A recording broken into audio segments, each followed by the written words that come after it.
today is the anniversary of the descent of the Holy Spirit on the apostles and the Virgin Mary in the upper room. Today we mark the birthday of the church, the official inauguration of the church we have today. And so today is a great feast in the church. The liturgy of today is meant not just to be heard but to be felt. And so you must dispose yourself to the renewal of the Holy Spirit in your life. You have not come to church today just to listen to the word of God alone, but to feel the atmosphere of the Spirit in you and around you. Because as we mark the anniversary of the descent of the Holy Spirit today, it is a remarkable day in the church. A day of thanksgiving. Because last year I dwelt so much on defining for us what Pentecost entails. Pentecostal, 50 days, day of thanksgiving, thanksgiving of wheat. It was in existence before the coming of the Holy Spirit. The Holy Spirit was given on that day. But before the coming of the Holy Spirit, the feast called Pentecost was in existence. But when the Holy Spirit was given to the apostles on that day, it now took up the title Pentecost. Pentecost is also known as the White Sunday. In most of the countries of the world, they celebrate their baptism today. And so today is a unique day in the history of the church. But the question we must ask ourselves, what is this Pentecost we are celebrating? And how important it is for us? In the first reading of today, taken from the Acts of the Apostles, on the day of Pentecost, the disciples were gathered and they were timid. For fear of the Jews, they gathered together and they could not come out to speak boldly. But when the Spirit was given, when the Holy Spirit came on them, each of them received a particular and a special gift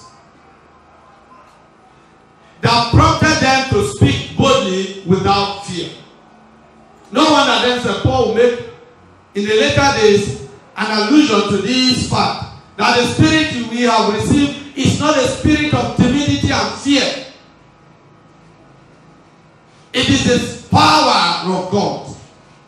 And so when the disciples received the Holy Spirit of God, they became energized.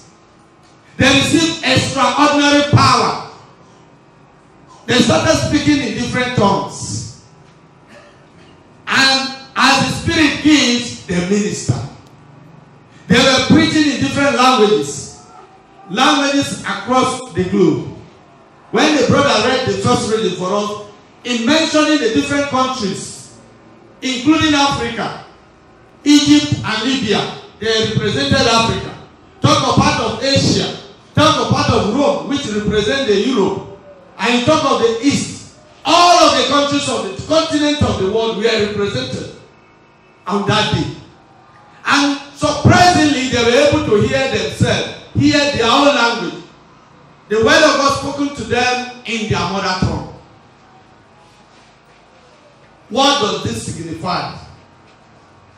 If you were in the church yesterday for Vigil Mass, you will recall that when they read for us the first reading, taken from Genesis chapter 11, the scattering of human language at Tower of Babel. When men, in their own quest to get at God, wanted to build a tower to reach God, God dispelled human language. He scattered human language. And I thank the choristers today who sang the service for us. They capture vividly the implication of the Holy Spirit. Speaking, the same Spirit is speaking in different tongues. They started with the English, the other language, and the Idoma. All of them with the same melody.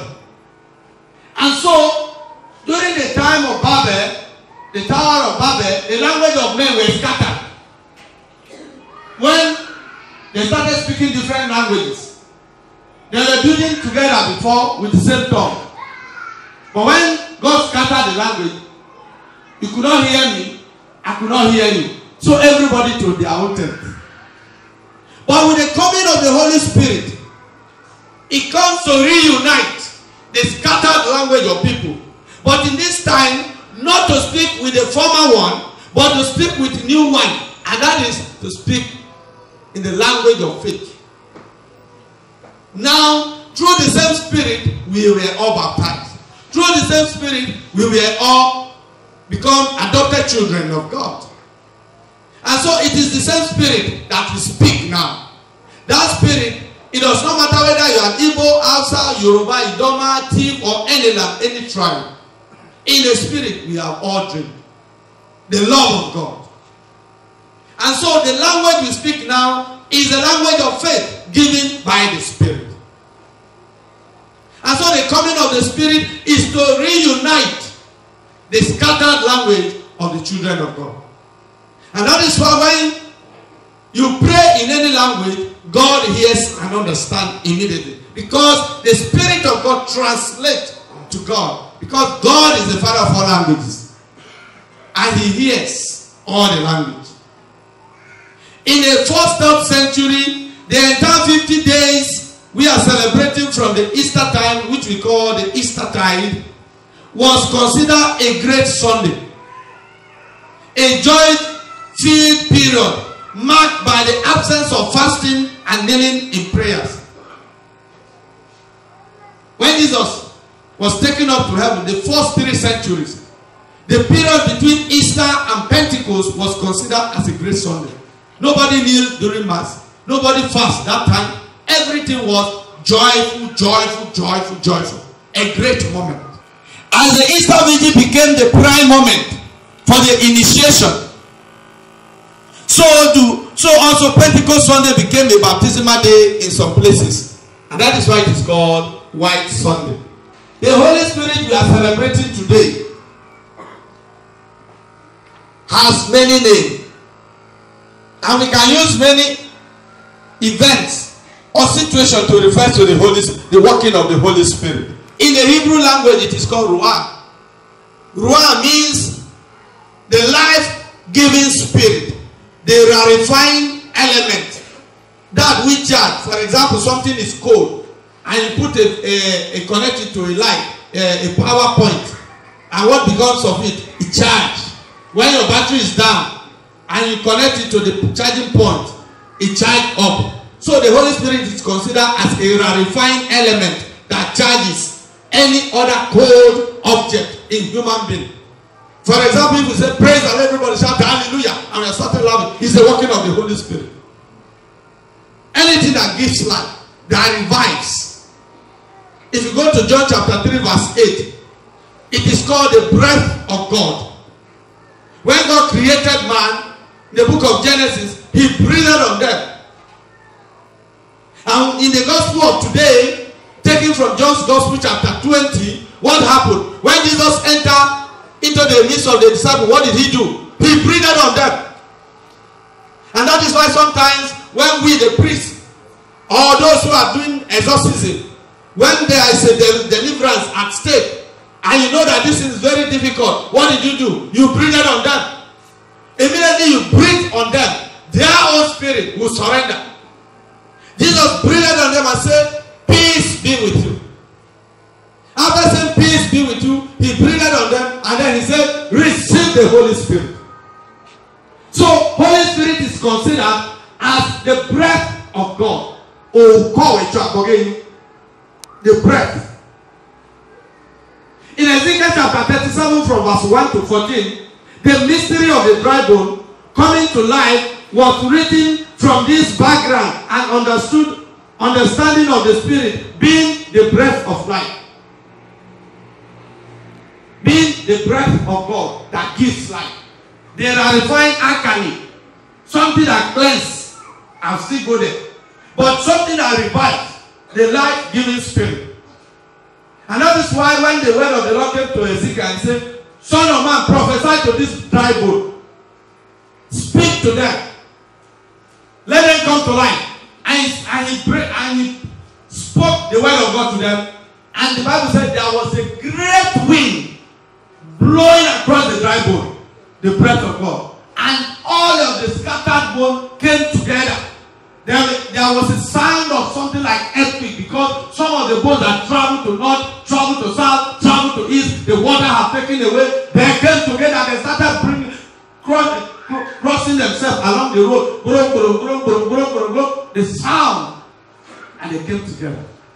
And the Bible says, the Lord said to Ezekiel, speak to the body. And immediately he spoke to the body. They became land. They gained land. The working of the Holy Spirit is to give us joy. In Galatians chapter 5 from verse 19, St. Paul said to the people of Galatia, one of the fruit of the Holy Spirit is what? Joy. If you have the Spirit of God, you have that inner joy, inner rectitude, inner peace. Jesus said to them, peace be with you. Peace is one of the fruit of the Holy Spirit. Because if you are possessed by the Holy Spirit, you have that inner tranquility. That inner peace. That nothing in this world will disturb. It is called the Counselor. Wisdom chapter 9 verse 1 to 6. And chapter 9 and verse 6, 9 to 11. Solomon prayed for wisdom. He said, send her forth from your heavenly throne. He sits by your side. Let him come and guide me in my action. For I know if he is guiding me, I shall not falter.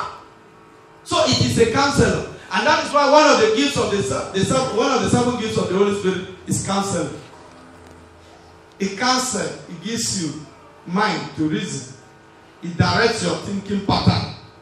If you allow the Holy Spirit of God to guide your actions and your motives and your thoughts, you see that there is a different level of oppression. It is called paraclete. Paraclete is a Greek word which means companion, friend, he who walks side by side with you. He walks with you. He guides you. He shows you the way. And when we talk of Holy Spirit, the sanctifier and the refiner,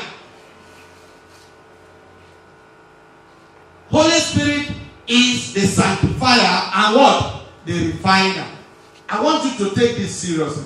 Because when some of us are shouting Holy Ghost fire, it's from this point I will correct some impression. It is a sanctifier because it is that which makes us holy. In the words of absolution, when you come for confession, what did we say? God the Father, Lord of mercy, through the death and resurrection of His Son, has sent the Holy Spirit among us for the forgiveness of sin.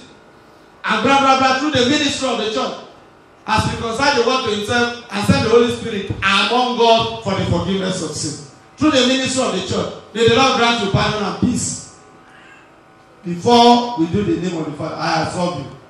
It is the working of the Holy Spirit. Jesus said today, receive the Spirit. Whoever sins you forgive, they are do what? They are forgiven. And whoever sins you retain, they are retained. So, one of the principal working of the Holy Spirit is to sanctify creation. And that is why in the prayers of the church we say, come, O Holy Spirit, and fill the house of the faithful. And do what? And enkindle in them the fire of your love. Send forth your Spirit, and they shall be created. And that shall what? Renew the face of the earth. So, it renews, it sanctifies.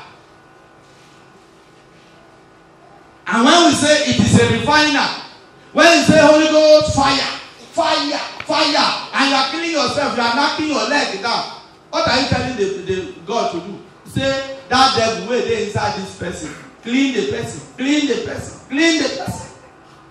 But some people will be thinking that when we say Holy Ghost fire, it won't make the person die. Nobody say go die, yo.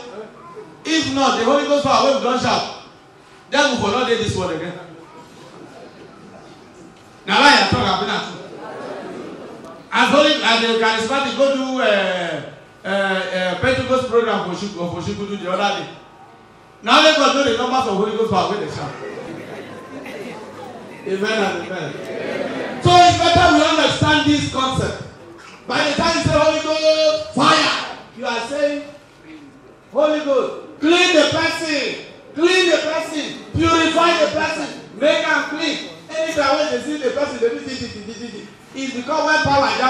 what happened? Power was power. That is the essence. If they're trying to purify the person and there is a resistant force there, then there will be a kind of when the two elephants fight, what happened? The grass fall. That is all. It is not meant to destroy that person. Say, Holy Ghost, fight. The person goes, I say, that person not from back. No, it's because the consent of the person, the heart of the person, is not letting go. That devil that dwells within before. And until he lets go before he be free. And in as much as it's not going, then there will be clash. And that clash, the grass will suffer. And who is the grass? You. Have you ever bought omo from the market? Have you ever used detergent? Holy Ghost is like detergent. A spiritual detergent that washes plates, that cleanses every filth, every dirt in human soul. It purifies it. So whenever you are shouting Holy Ghost fire, the word and the it is the promise of the Father. It is the one who has spoken through the prophet.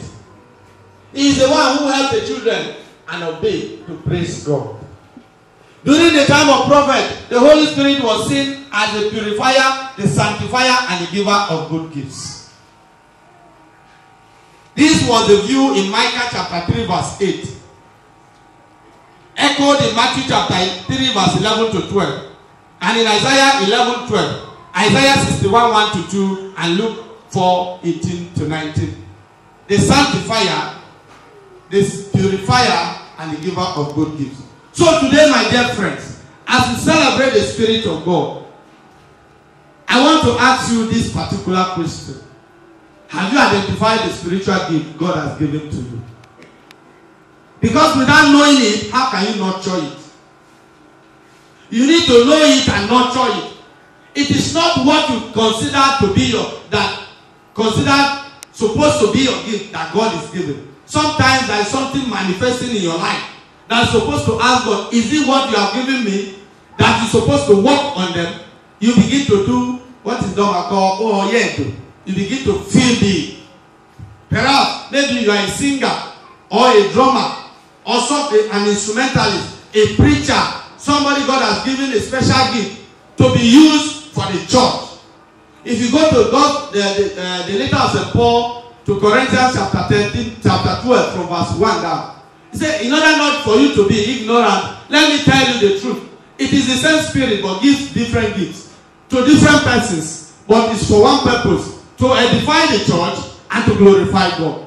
When the gifts are given, it's to unite the church. It's to build up the body of Christ, which is a church.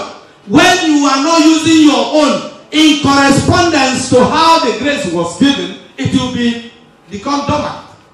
Because God does not take back his gift, it becomes dormant, ineffective. But on the days when we celebrate Pentecost like this, it is meant to be revived. Some of us they say, come and set this. Set the instrument. Let the people of God hear the word of God correctly. Sing. Let the glory of God radiate. Do this. You begin to feel as if without you, the church will not go. The church will continue to go. If your gift is not working, God will inspire another person to pick up the challenge, but yours become dormant. Except you go and be reconnected to the source of your blessings, you too, you become irrelevant. And that is why everybody must be doing. Everybody must be up and doing. Because on this occasion, it is the day to ask ourselves, how far have I used my own gift? Because the disciples, when they receive the gift, they put it into use immediately. So we pray this day, my dear friends, as we celebrate the coming of the Holy Spirit this year, let us not forget that it is only the Spirit of God that helps us to pray. And when you are under the influence of the Holy Spirit, the body and the natural inclination has nothing to do. Let us give more room to the Holy Spirit of God to use us and to transform us through Christ our Lord.